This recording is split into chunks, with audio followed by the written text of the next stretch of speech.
Redmi 12C complaint பார்த்தீங்கன்னா Dutch மட்டும் வேலை செய்யல நம்மக்கிட்ட கொண்டு வந்தாங்க.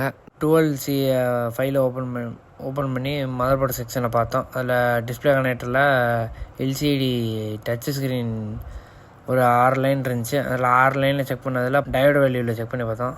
11 வேல்யூ மட்டும் வரவே இல்லை. நெக்ஸ்ட்டு அதை ட்ரேஸ் பண்ணி பார்த்தோம். ட்ரேஸ் பண்ணி பார்த்ததில் பார்த்தீங்கன்னா எந்த ஒரு கனெக்டர் கெப்பாசிட்டரும் கனெக்ட் ஆகாமல் டைரெக்டாக சிபியூவில் கனெக்ட் ஆகிடுச்சு. இது என்ன லைன் பார்த்தீங்கன்னா FBMI ப்ரோட்டோக்கால் லைன். இது டைரெக்டாக பார்த்தீங்கன்னா சிபியூவில் போய் கனெக்ட் ஆகும். சிபியூவை எந்த ஒரு பிரிண்ட்டும் டேமேஜ் ஆகாமல் நம்ம ரிமூவ் பண்ணியாச்சு. ரிமூவ் பண்ணி ரீபாலும் பண்ணியாச்சு. ஹை குவாலிட்டி பிபிடி வச்சு தான் நம்ம ரீபால் பண்ணியிருக்கோம். மொபைலை ரீஃபிக்ஸ் பண்ணிட்டு நம்ம ஆன் பண்ணி பார்க்கலாம். மொபைல் ஆன் ஆகிடுச்சு, லோடிங் ஆகிட்டுருக்கு. உள்ளே போனேன்னு நம்ம செக் பண்ணி பார்க்கலாம்.